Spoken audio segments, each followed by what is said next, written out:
Hello my dear students, मैं चंदन सिंह। हमने वास्तविक संख्याओं को पढ़ लिया है। उसके मैंने 4-5 वीडियो मैंने बना दिए हैं।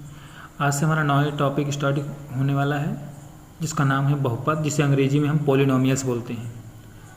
तो इसमें हमें देखना है बहुपद का मतलब आप ऐसे समझ लीजिए, अगर समझना चाहें बहुपद यानी बहु का मतलब हो जाएगा बहुत और प्लस पद, यानी कि बहुत सारे पद जिसमें होते हैं वो होता है आपका बहुपद। तो इसमें हम देखते हैं सबसे पहला टॉपिक है रैखिक बहुपद। जिस समीकरण में एक घात होती है और एक चर की हो या ज़्यादा चरों की भी हो सकती है, रैखिक बहुपद कहलाता है। जैसे हमने लिख दिया 2x + 1, ये हमारा रैखिक बहुपद होगा। या हम लिख दें x + y = 0, ये भी हम मान सकते हैं इसको। फिर द्विघात बहुपद, जब किसी बहुपद में दो घात होती हैं, यानी कि उस बहुपद की उच्चतम घात जो है वो 2 हो, तो उसे द्विघात बहुपद हम कहते हैं। जैसे हम लिख दिया x² + 2x + 1, ये जो है बहुपद है, द्विघात बहुपद है। फिर अगला है त्रिघात बहुपद। जब बहुपद की उच्चतम घात 3 हो तो त्रिघात बहुपद होगा। जैसे x³ + 2x² + x + 1, ये हमारी त्रिघात हो जाएगी। इसके अन्य कुछ सूत्र हैं।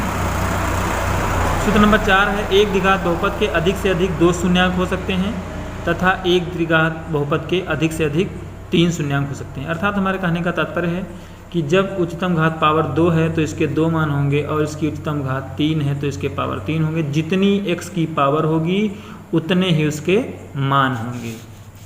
अगला है, यदि द्विघात बहुपद ax² + bx + c के शून्यांक अगर अल्फा और बीटा हम मान लेते हैं तो अल्फा प्लस बीटा यानी कि मूलों के योग जो हैं वो हमारा -b/a हो जाएगा, और अल्फा × बीटा यानी मूलों का गुणनफल जो है, अल्फा और बीटा मूल हैं तो इसके गुणनफल जो है c/a हो जाएगा। और जो ये फार्मूला ना याद कर पाए तो उसके लिए भी तरीका है।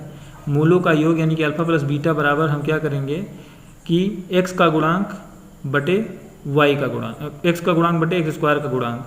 तो x का गुणांक देखिए b है तो b रखा है, और x² का गुणांक जो है वो a है और माइनस का चिन्ह लगा हुआ है तो -b/a हो जाएगा। ऐसे गुणनफल का भी हम निकाल सकते हैं, अचर पद और बटे x² का गुणांक, यानी कि जिसमें कोई चर पद नहीं लगा होता है वो अचर पद होता है।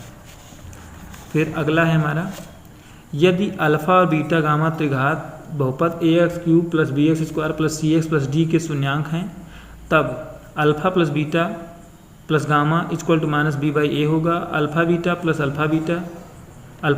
Plus beta gamma plus gamma alpha = c/a हो जाएगा, और अल्फा बीटा गामा = -d/a हो जाएगा। जैसा कि आप जानते हैं बोर्ड द्वारा अथोराइज बुक से हम पढ़ रहे हैं, NCERT की बुक जो राजीव प्रकाशन की है उससे हम पढ़ रहे हैं 2.1। आप किताब और पेन रफ लेकर बैठ जाइए। अब हम अपना प्रश्नावली 2.1 स्टार्ट करने वाले हैं। पहला क्वेश्चन है, किसी बहुपद px के लिए y = px का ग्राफ नीचे आकृति में दिया गया है। प्रत्येक स्थिति में px के शून्यांकों की संख्या आपको ज्ञात करनी है। तो आइए देखते हैं। पहला आपका फिगर दिया गया, पहले क्वेश्चन का फिगर एक ऐसे बना हुआ है आपका, ये है y, ये ऐसे बना हुआ है, और फिर ये मेन है कोऑर्डिनेट कटिंग, ये हो जाएगा x' और ये हो गया x, और ये हो गया ओरिजिन आपका, और ये है y'। तो इसमें आपको बताना है शून्यांकों की संख्या। तो इसमें हमें देखना है कि ये ग्राफ जो है x अक्ष को कहीं पर काटता है कि नहीं काटता है। तो ये ग्राफ जो है x अक्ष हमारा ये है, ये प्लस है, ये माइनस है, ऊपर y जो है वो प्लस का होता है, नीचे माइनस का होता है। तो x अक्ष जो है, x अक्ष पर x अक्ष को ये कहीं पर काटता नहीं है, x अक्ष को नहीं काटता है, तो शून्यांक इसके नहीं होंगे, एक भी शून्यांक नहीं होंगे। अगर काट रहा होता तो x अक्ष पर कोई भी लाइन चली होती, तो x अक्ष पर आप देखिए कहीं भी कोई कट नहीं है। अब इसका दूसरा पार्ट देखते हैं। दूसरा पार्ट है पहले क्वेश्चन का। इसमें कुछ फिगर इस तरह से ड्रा है, y, और ये हो गया y', और ये फिगर आपका यूँ आया है ऐसे करके, फिर ऐसे घूम गया है। तो ये आपका x है और ये x डैश है और ये ओरिजिन आपका वो है। तो यहाँ पर देखिए x अक्ष को कितनी जगह पर काटता है, एक जगह पर ये काट रहा है, एक बिंदु पर ये काट रहा है। तो इसके शून्यांक कितने हो जाएंगे, इसका शून्यांक जो है 1 होगा, क्योंकि एक जगह पर देखिए x अक्ष ये है, x अक्ष पर एक जगह ये काट रहा है। अगला पॉइंट नंबर 3 है हमारा। इसमें फिगर देखिए कैसे बना हुआ है।